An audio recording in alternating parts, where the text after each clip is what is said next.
Hello guys, if you like my videos please like share and subscribe. आज हम लोग start करेंगे class 12 NCERT 7.5 exercise which is based on partial fraction.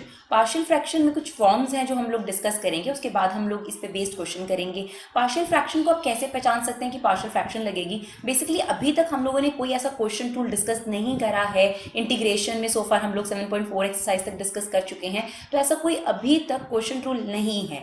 तो अगर आप देखेंगे तो हम लोग अभी तक जो फर्स्ट एक्सरसाइज थी उसमें हमने कुछ ट्रिक्स अप्लाई करी थी, कुछ ट्रिग्नोमेट्रिक ट्रिक्स अप्लाई करी, फिर हमने सब्स्टिट्यूशन के लिए कुछ क्वेश्चंस सॉल्व करे सब्स्टिट्यूशन की मदद से ना। पार्शियल फ्रैक्शन जो है आप कह सकते हो कुछ हद तक क्वेश्चन रूल का सब्स्टिट्यूशन है, लाइक क्वेश्चन रूल की जगह पर आप पार्शियल फ्रैक्शन अप्लाई करते हो इंटीग्रेशन में। लेकिन जो पार्शियल फ्रैक्शन है वो जनरली पॉलिनोमियल फॉर्म के जो एक्सप्रेशंस होते हैं उन्हीं पर अप्लाई होती है, ट्रिग्नोमेट्रिक पर नहीं। अगर ट्रिग्नोमेट्रिक फॉर्म आपको दे रखी है तो आपको सबसे पहले उसे एक एल्जेब्रिक फॉर्म में लेकर आना पड़ेगा, और एल्जेब्रिक फॉर्म जो है वो रैशनल फॉर्म में होनी चाहिए, लाइक पी बाय क्यू की फॉर्म में होना चाहिए, एक न्यूमिनेटर होना चाहिए, डिनोमिनेटर होना चाहिए, then you can apply partial fraction. तो हम लोग देखते हैं कि पार्शियल फ्रैक्शन कहाँ लगता है और पार्शियल फ्रैक्शन की जो फॉर्म्स होती हैं वो क्या है। अगर आप ध्यान से देखेंगे तो आपको कुछ भी रटने की जरूरत नहीं है, आप समझ सकते हैं कि पार्शियल फ्रैक्शन कैसे किया जाता है। तो देखिए पार्शियल फ्रैक्शन के कुछ एक 5 फॉर्मूलाज हैं, फॉर्मूलाज नहीं है बेसिकली फॉर्म्स हैं ये। तो फॉर्म्स किस तरीके की हैं? Like numerator doesn't matter in partial form, कि ऊपर 1 चल रहा है या ऊपर कोई एक्सप्रेशन चल रहा है, पॉलिनोमियल एक्सप्रेशन चल रहा है, चाहे वो px प्लस बी की क्यू की फॉर्म में हो, चाहे 1 हो चाहे 2 हो। The most important thing is denominator. तो डिनोमिनेटर में अगर आप ऑब्जर्व करेंगे तो यहाँ चल रहा है x माइनस ए और x minus B. x minus A जो है यहाँ वेरिएबल की जो पावर है दैट्स 1, और यहाँ वेरिएबल की पावर है 1। तो यहाँ पर कितने वेरिएबल्स हैं आपके पास? एक वेरिएबल है लेकिन उसकी जो पावर है वो 2 चल रही है। तो जब हम राइट साइड पे पार्शियल फ्रैक्शन को सॉल्व करेंगे तो हम 2 कांस्टेंट्स अपनी मर्जी से लेंगे, that is an arbitrary constant. अगर यहाँ 3 होते like this x minus A, x minus B, x minus C, तो यहाँ पर आपके पास x की पावर 1, x की पावर 1, x की पावर 1, तो यहाँ पर आपके पास x क्यूब पॉलिनोमियल अगर हम इसे सॉल्व करें तो, इसलिए हमने यहाँ 3 वेरिएबल्स 3 कांस्टेंट लिए हैं, आर्बिट्री कांस्टेंट। अगर यहाँ 4 होते like x minus A, x minus B, x minus C, x minus D, तो हम लोग ऐसे 4 कांस्टेंट आर्बिट्री कांस्टेंट लेते जिन्हें हमें पहले फाइंड आउट करना पड़ेगा। और ये एक सिंप्लीफाई फॉर्म है, लाइक अभी आप इस चीज का इंटीग्रेशन नहीं ले सकते, but that thing is definitely equal to this. अगर आप इसे एलसीएम लेके सॉल्व करेंगे तो यही चीज आ जाती है आप लोगों के पास। तो हमने इसे इस फॉर्म में एक्सप्रेस कर दिया,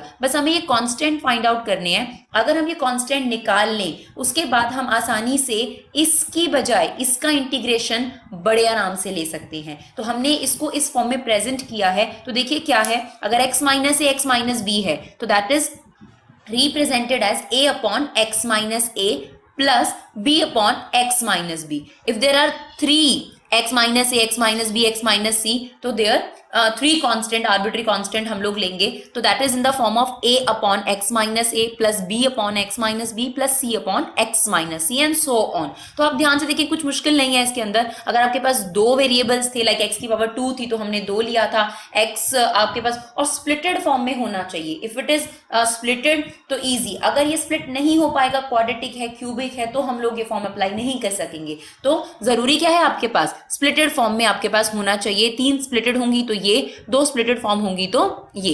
नाउ द नेक्स्ट वन, अगर आपके पास कुछ ऐसा हो रहा है कि x माइनस ए का होल स्क्वायर है और एक और टर्म चल रही है x माइनस बी, तो यहां पर आप देखेंगे 2, तो आपके पास यही हो गई पावर्स और एक पावर और, तो ultimately that is a cubic. तो 3 आर्बिट्री कांस्टेंट तो आएंगे ही आएंगे। लेकिन इसे प्रेजेंट करने का तरीका क्या होगा? इसे प्रेजेंट करने का तरीका होगा a upon x minus A plus b upon x minus ए का होल स्क्वायर। अगर आप इसका एलसीएम लेंगे तो x माइनस ए का होल स्क्वायर ही आएगा, और इसके लिए हमने ले लिया c upon x minus B. For example अगर यहाँ पर x माइनस ए का होल स्क्वायर है और यहाँ पर x माइनस बी का होल स्क्वायर होता तो हम लोगों को 4 आर्बिट्री कांस्टेंट लेने पड़ते, like a upon x minus A plus b upon x minus ए का whole square plus c upon x minus B plus d upon x minus B का होल स्क्वायर। तो अगर आपके पास स्क्वायर फॉर्म है तो आपको ऐसे प्रेजेंट करना है उसे, और अगर आपके पास ऐसी फॉर्म थी तो ये प्रेजेंटेशन चलेगा।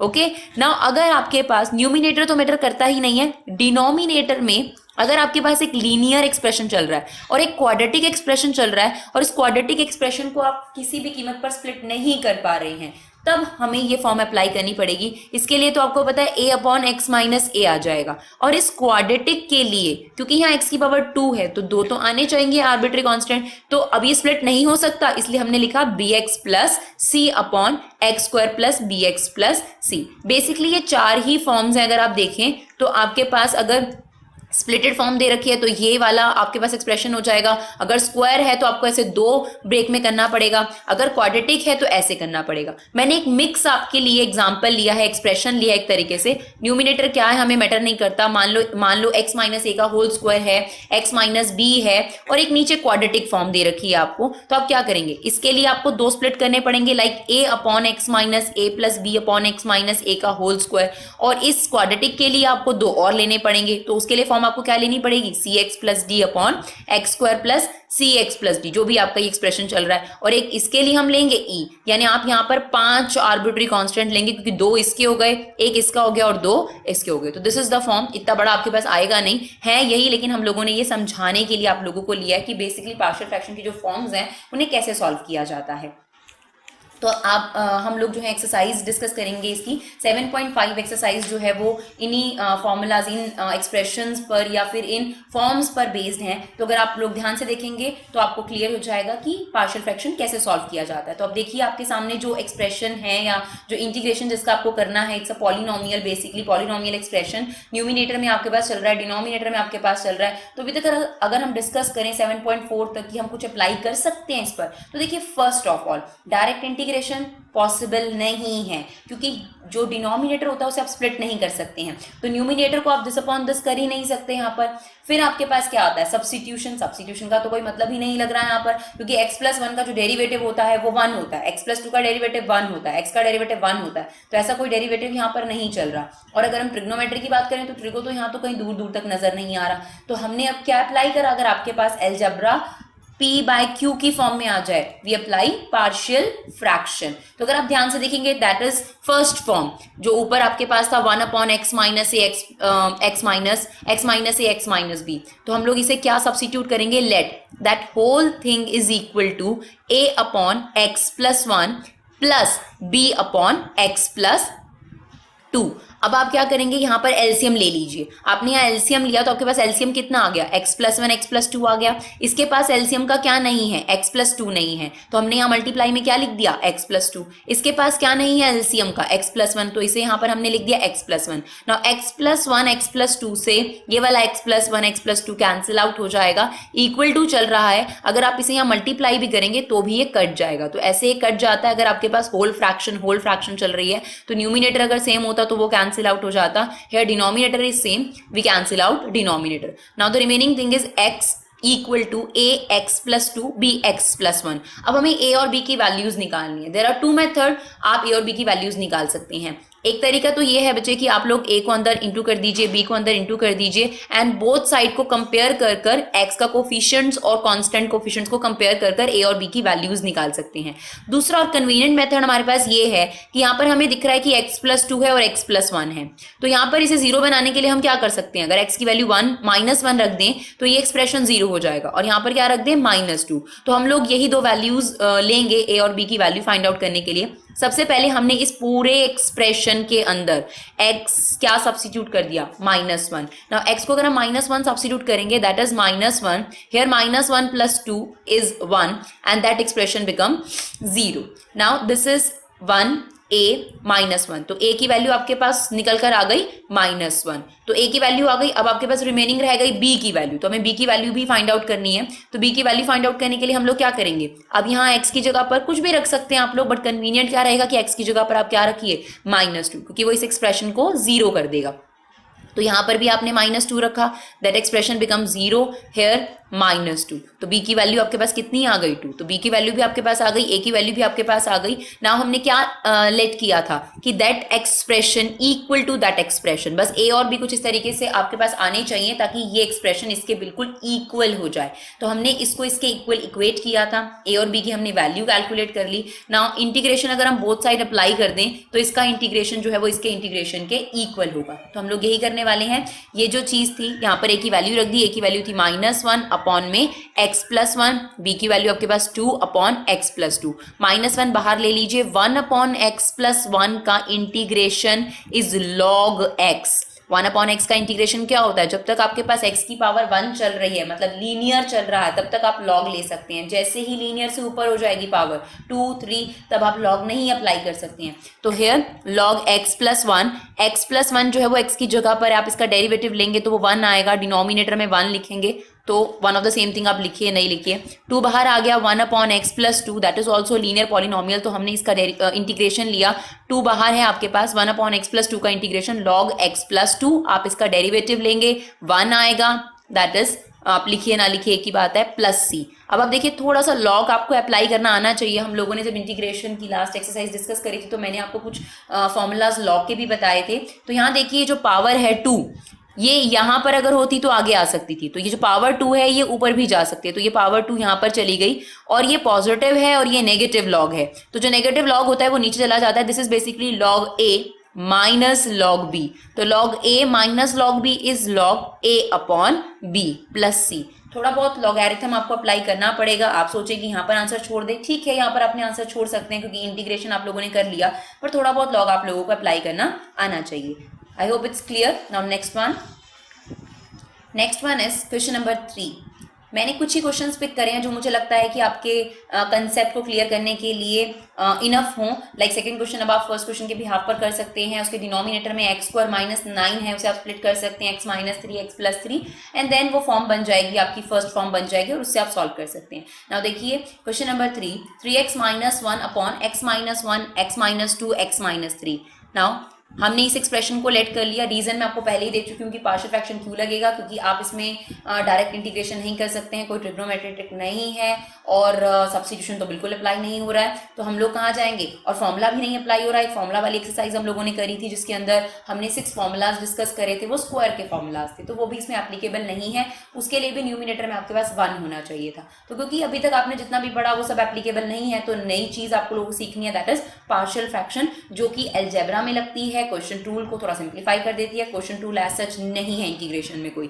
तो 3x - 1 x - 1 x - 2 x - 3, क्योंकि यहाँ 3 आपके पास स्प्लिटेड फॉर्म है, तो that is equal to a upon x - 1 plus b upon x - 2 plus c upon x - 3। Now you have to take an LCM. अगर हम इस एक्सप्रेशन का एलसीएम लेंगे तो ये तीनों चीजें आपकी एलसीएम में आ जाएंगी। इसके पास एलसीएम का क्या नहीं है, x - 2 नहीं है, x - 3 नहीं है, तो x - 2 x - 3 से मल्टीप्लाई हो जाएगा। आप इन्हें मल्टीप्लाई मत कीजिएगा, बस लिख दीजिएगा। b इसके अपॉन में क्या नहीं है एलसीएम का, x - 1 और x - 3, तो हमने b को किससे मल्टीप्लाई कर दिया, x - 1 और x - 3। c के डिनोमिनेटर में क्या नहीं है एलसीएम का, x - 1 और x - 2, तो हमने इसे x - 1 और x - 2 से मल्टीप्लाई कर दिया। Now that thing is cancel out with that thing. Now remaining thing is 3x - 1 equal to a x - 2 x - 3 b x - 1 x - 3 plus c x - 1 x - 2। Now we have to find out the values of a b c। 3 variables हैं आपके पास, 3 arbitrary constants हैं आपके पास, उनकी values निकालने के लिए कम से कम आपके पास 3 जो x की वैल्यूज हैं वो आपको सब्स्टिट्यूट करनी पड़ेंगी। ना फर्स्ट ऑफ ऑल हमें लगता है कि यहाँ सबसे बेस्ट थिंग क्या रहेगी, आप x की वैल्यू 2 सब्स्टिट्यूट कर सकते हैं, एक 3 सब्स्टिट्यूट कर सकते हैं और एक 1 सब्स्टिट्यूट कर सकते हैं। तो हमने सबसे पहले यहाँ पर आप क्या चीज चेक कर रहे हैं, किस चीज से हमने ये डिटरमाइन किया कि 1 2 3 रखा जाना चाहिए। यहाँ पर जो आपके पास डिनोमिनेटर में चीजें थी उनमें से क्या चीज उनको 0 बना सकती थी। लाइक 1 अगर आप रखेंगे तो 1 - 1 0, 2 - 2 0, 3 - 3, इसलिए हमने डिसाइड करा कि 1 2 और 3 सब्स्टिट्यूट करेंगे। तो सबसे पहले हम लोगों ने रखा x की वैल्यू 1। जब आपने x की वैल्यू 1 रखी, 1 3 = 1, -1 is 2, आपने यहाँ पर रखा तो ये एक्सप्रेशन सिंप्लीफाई हो जाएगा, that expression become 0, that expression become 0। Now we get a की वैल्यू 1। फिर आपने x की जगह पर क्या सब्स्टिट्यूट करा, 2। इस एक्सप्रेशन में आप सब्स्टिट्यूट कर रहे हैं, तो 3 2 = 6 -1 इट्स 5, 2 आपने रखा, ये एक्सप्रेशन 0 हो गया। यहाँ पर आपने 2 रखा और यहाँ पर आपने 2 रखा, तो that expression is 0। We get the value b, that is b equal to -5। Similarly we put x equal to 3 here, we get c की वैल्यू 4। तो आपके पास a b c तीनों की वैल्यूज आ गई और आपने इस एक्सप्रेशन को इसके इक्वल लेट किया था। दैट मीन्स अगर हम बोथ साइड इंटीग्रेशन अप्लाई करें तो इसका इंटीग्रेशन इज इक्विवेलेंट या इक्वल टू दिस इंटीग्रेशन। तो अब a b c की वैल्यू सब्स्टिट्यूट करके इन तीनों का क्या ले सकते हैं, इंटीग्रेशन। तो हमने अब वैल्यू सब्स्टिट्यूट कर दी। a की वैल्यू आपके पास 1 थी, 1 अपॉन x - 1, b की वैल्यू आपके पास -5 थी, c की वैल्यू आपके पास 4 थी। Now this is linear, that's why we apply log. तो 1 अपॉन एक्स माइनस वन का integration log x minus one, आप इसका डेरिवेटिव दोबारा लेना मत भूलिएगा जो कि अपॉन में 1 आ रहा है, -5 बाहर ले लीजिए, 1 अपॉन एक्स माइनस टू का integration log x minus two का आप डेरिवेटिव लेंगे which is 1, that is in denominator, 4 बाहर ले लीजिए, 1 अपॉन एक्स माइनस थ्री का integration log x minus three, और x माइनस थ्री का डेरिवेटिव अगर आप लेंगे दैट्स 1, और plus c that is an arbitrary constant. Now the next one, question number 5, 2x upon x square plus 3x plus 2. तो हमारे पास partial fraction में quadratic form भी है, लेकिन हम लोगों को जो बेसिकली ट्राई करना है वो सबसे पहले ये ट्राई करना है कि अगर सिंपलेस्ट वाली फॉर्म बन सके, लाइक फर्स्ट सेकंड फॉर्म बन सके. तो अगर हमें दिख रहा है कि जो नीचे वाला क्वाड्रेटिक है डिनोमिनेटर में that is x square plus 3x plus 2, अगर ये स्प्लिट हो सकता है तो आपने सबसे पहले इसे स्प्लिट करना है. तो हम इसे स्प्लिट कर दिया हम लोगों ने, मल्टीप्लाई करने पर आपको 2 चाहिए with the help of middle term splitting, और एड लेस करने पर आपको 3 चाहिए, तो 2 1s are 2 is your factor, then we get x plus 2 x plus 1. तो ये आपके पास सिंपल फॉर्म हो गई फर्स्ट वाली. तो हम लोग 2x upon x plus 2 x plus 1 को क्या लेट कर लेंगे, a upon x plus 2 and b upon x plus 1. Similarly we take LCM, LCM is x plus 2 x plus 1, और इस एक्सप्रेशन के नीचे आपके पास एक्स प्लस 1 नहीं था तो एक्स प्लस 1 से मल्टीप्लाई हो जाएगा, यहाँ पर आपके पास एक्स प्लस 2 नहीं था तो एक्स प्लस 2 से मल्टीप्लाई हो जाएगा. That thing is cancel out from that thing, 2x equal to a x plus 1 b x plus 2. अब हम लोगों को a और b की वैल्यूज निकालनी है जिसके लिए हमें कुछ पुट करना पड़ेगा. तो बेस्ट क्या रहेगा, हम x की वैल्यू -1 पुट कर दें और x की वैल्यू -2 सब्स्टिट्यूट कर दें. तो हम लोगों ने इस एक्सप्रेशन में x की जगह -1 रखा, we get -2, that expression become 0, here 1, b equal to -2, और एक बार आपने इसी एक्सप्रेशन में x की जगह क्या रखा, -2, वी गेट -4, a की वैल्यू कितनी आ गई आप लोगों के पास, 4. नाउ देखिए अब आपने ये जो एक्सप्रेशन था इसे इसके इक्वल ले रखा है, तो इसका इंटीग्रेशन एंड इसका इंटीग्रेशन इक्वल है, तो हम यहाँ पर इंटीग्रेशन अप्लाई कर देंगे और a और b की वैल्यू सब्स्टिट्यूट कर देंगे. तो देखिए a की वैल्यू थी आपके पास 4 upon x plus 2 dx -2 upon x plus 1. Now take integration, 4 बाहर आ जाएगा, log x प्लस 2, 2 बाहर आ जाएगा, log x प्लस 1. आप इसे सिंप्लीफाई और कर सकते हैं, लाइक कैसे सिंप्लीफाई कर सकते हैं आप लोग, log x प्लस 2, यहाँ पर जो 4 है ये इसकी पावर चली जाएगी, और log x प्लस 1, ये 2 है इसकी पावर चली जाएगी. Now this is log a minus log b which is basically log a upon b. Okay, now the next one, question number 6 from NCERT 7.5 exercise, 1 minus x square upon x 1 minus 2x. वैसे ये question difficult नहीं है, बस थोड़ा सा इसके अंदर है जिसे आपने ध्यान देना है. तो ऊपर चल रहा है हमें उससे कोई फर्क नहीं पड़ता, ऊपर न्यूमिनेटर में 1 माइनस एक्स स्क्वायर चल रहा है, नीचे आपके पास लीनियर फॉर्म ही चल रही है, तो we let it's linear. 1 minus x square upon x 1 minus 2x, तो that can be let as a upon x, okay, that is a linear form and that is also linear form. Then b upon 1 minus 2x, take an LCM here, तो LCM आपके पास x 1 minus 2x आ जाता है, इसके पास क्या नहीं है 1 minus 2x, इसके पास क्या नहीं है x, तो ये वाला जो एक्सप्रेशन है इस एक्सप्रेशन से कैंसिल आउट हो जाएगा, आपके पास रिमेनिंग रहेगा 1 minus x square a 1 minus 2x plus bx. तो आप x की वैल्यू एक तो 0 रख सकते हैं ताकि एक्सप्रेशन 0 हो जाए, और एक x की वैल्यू आप 1/2 रख सकते हैं जिससे एक्सप्रेशन 0 हो जाएगा. तो हमने x की जगह एक बार 0 रखा, वी गेट a की वैल्यू 1, देन हमने x की जगह 1/2 रखा, इसी एक्सप्रेशन में वी गेट b की वैल्यू 3/2. नाउ आपके पास ये जो चीज़ थी ये इसके इक्वल थी, तो वी टेक इंटीग्रेशन a और b सब्स्टिट्यूट कर, तो a की जगह पर आपका 1 आ गया अपॉन x, और b की जगह पर आपका 3/2 था, वो हमने इंटीग्रेशन से बाहर ले लिया, 1 upon 1 minus 2x. 1 upon x का integration log x 3/2. 1 upon 1 minus 2x का इंटीग्रेशन भी log x होगा, क्योंकि यहाँ पर भी आपके पास x की जो हाईएस्ट पावर चल रही है वो 1 चल रही है, तो log 1 माइनस 2x. लेकिन आप 1 माइनस 2x का डेरिवेटिव लेना नहीं भूलेगा, क्योंकि ये x की जगह पर चल रहा है. तो 1 माइनस 2x का जो डेरिवेटिव हुआ दैट इज -2 जो डिनोमिनेटर में आया, सॉल्व